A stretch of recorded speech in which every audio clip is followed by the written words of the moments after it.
Alright, today I'm going to continue the series of videos on writing and tools that I use to help with writing.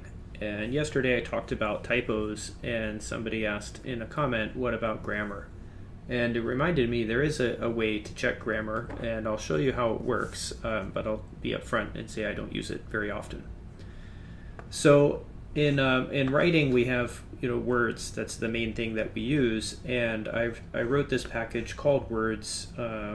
It's been a while now, and it provides a lot of tools that I'll show you. So this package only lives in scimax. I haven't put it on Melpa, I think. And so you use package, specify where it is. scimax_dir is just a variable that stores the directory scimax is installed in. And then I like to bind this Hydra to a convenient key. And I have a Mac keyboard, so I have the right command key bound to this hyper key. But you can do whatever you want. So let's see how we use this. Let's say you have a word here that you don't know what the meaning is. We just press hyper W, and we get the menu down here, and press D. And this will pop up a dictionary that shows you what the meaning of the word is, right? So most of these are going to launch external websites of some sort, and that's just a feature of how I set it up. That way it doesn't interrupt your writing flow. So you can use that on any word to find out what the word means. Another common theme or activity is finding synonyms or antonyms. So let's say you've used the word reveal too many times and you really want to find something to change it. Then you just press hyper WT and you get to thesaurus.com. That shows you a lot of different options for words you could choose. So it's not like so fancy that you get some completion buffer to replace it, but it's reasonable enough that it's easy to get to. And then this is the origin of this particular video. What about grammar? So with grammar, it's a little bit tricky. Here I'll just go ahead and show you what happens. So we have hyper W and press G. And what this does is it uses a command line tool called Gramma, and I'll put a link to that in the video description later. But it runs through languagetool.org, I think, and tells you some things that could be wrong. And this is not the most useful. It's not as good as spell, for example, because there's no way for me to go from the right hand side, let's make it a little bit bigger, to the left hand side. You have to do some real manual work. For example, where is this? Did you mean to have? So somewhere in here, write or paste your text to have. All right, so here is where the issue is, that you have the wrong kind of to, and it should be this one. So there's not an easy way to indicate this. On the website, it's a lot more clear. They're underlined and they do fancier things. But in the end, I haven't used this very often as a result. A lot of the grammar checkers require you to send things to a service or use an API, and some of the original ones I used are no longer available.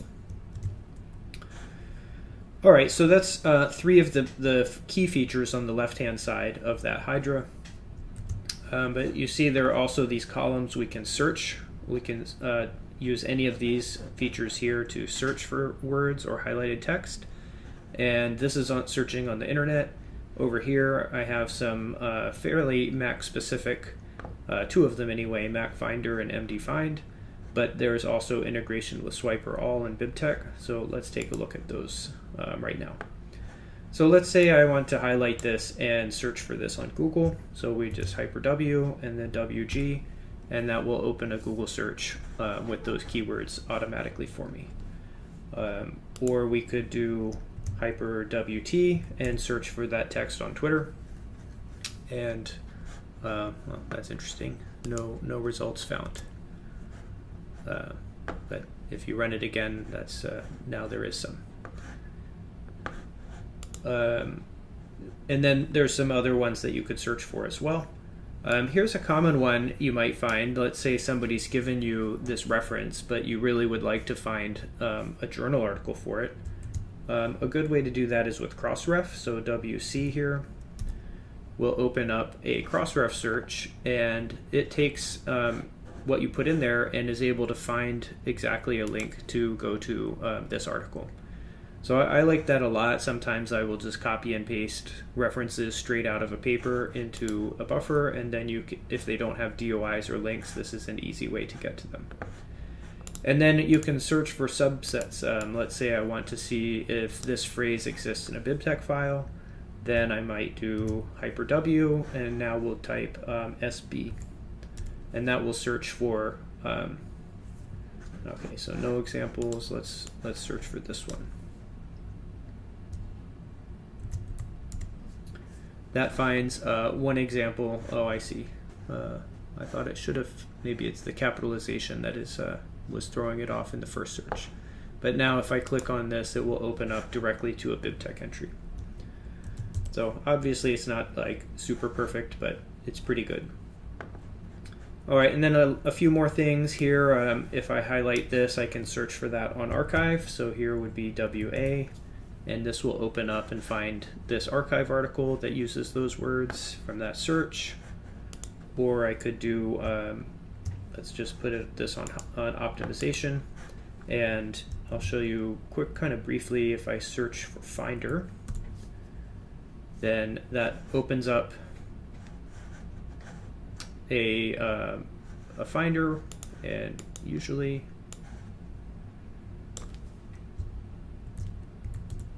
it puts in the keyword up here, and then it will start doing a search and find things that contain the word optimization.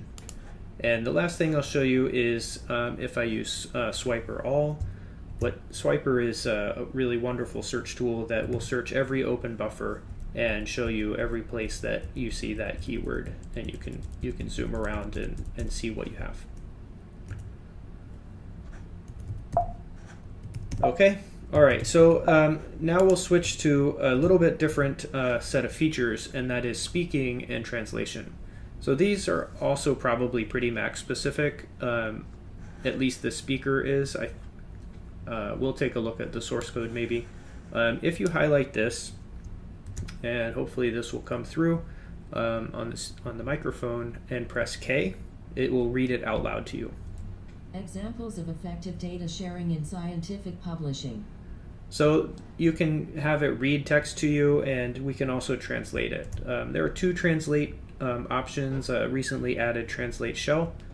So let's try translating this to German.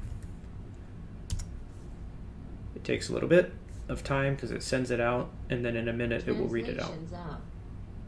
Examples of effective data sharing in scientific publishing. Beispiele für effektiven Datenaustausch im wissenschaftlichen Publizieren. And then it shows you a little menu in the mini buffer of how it got translated. So these are a couple of things that you can use in your kind of daily work. If you're not a native English speaker and you want to see what somebody's idea of a translation is, it may be useful to you. If you are can't see or having trouble reading something and just want it to be read to you, you can have that happen. So let's take a quick look at how some of these things are done. All right, so the words.el file exists in scimax, and it provides all these functions. Right now you can customize the speech program, so you could use Say, which can be homebrewed. You can also use eSpeak, that can be homebrew installed, and if those work on other platforms, then this will work fine for you. There is a shell program called Translate, and this is a place where you can see how to translate the different languages. And let's get down to this. This is an interesting function that's used a lot. So it gets if you highlight a word or highlight a region, it will return the region. Otherwise, it gets the word at point. So if you have an active region, it extracts the text, and otherwise it just gets the thing at point as a word. And then the rest of these all work in the following way.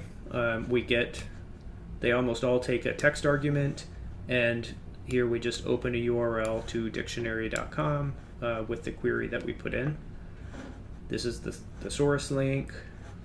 Here the grammar is a little bit different.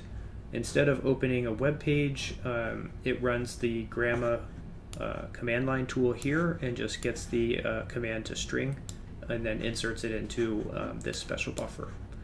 So this is the link to get grammar, and it may or may not be what you need. All right, web functions, all of these just use the text and construct a query and then open the URL. Same with Google Scholar. We could search Web of Science, Scopus, Crossref, PubMed, Archive, Semantic Scholar. These are all websites that have easily computable query URLs. And let's clean that up.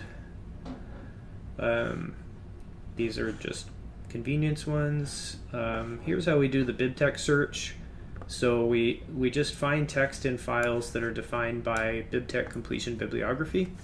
So this is the BibTeX completion variable that contains all of your BibTeX files, and if you're an ORGreph user, this is the way it will be done in the future. And we just do multi-occur on all of the files. So we map over each one and search for the text and then show it. The speak function, super simple. We construct the speech program plus the speech options plus the text and then call it as a shell command, and it just runs and outputs the speaker. And then translation functions, we have to get some language data. So this is going out to this website and then parsing everything that's in it. Let's check it out. So this is just a lot of data types that tell you what type it is, subtags, description, what type the language, subtag, description, and this gets parsed into a list in this code here. And then we get some candidates, so we take that long list. If you remember, I selected German, that was using completion, that's from this function. And then down here is the actual translate function. So here we get the words at point, and we select a to language, we generate a URL that it gets sent to, construct some JSON, or get the JSON from the result. So this retrieves synchronously, gets JSON data back, and we read it in. And then we use WordSpeak for the words that are returned, and this just makes that little buffer. And then translate shell is very similar. It's a little more sophisticated setup in here where you can specify when you want to change the default languages. And you get translate shell from this website here, or if on a Mac, just brew install. And then the search functions are fairly straightforward. We have a text. This just calls swiper, where we let bind the initial input list so that it gets the selected text automatically. I think I should probably rewrite this MD find now using an asynchronous Ivy backend, but at the time when I wrote this, I didn't know about that one.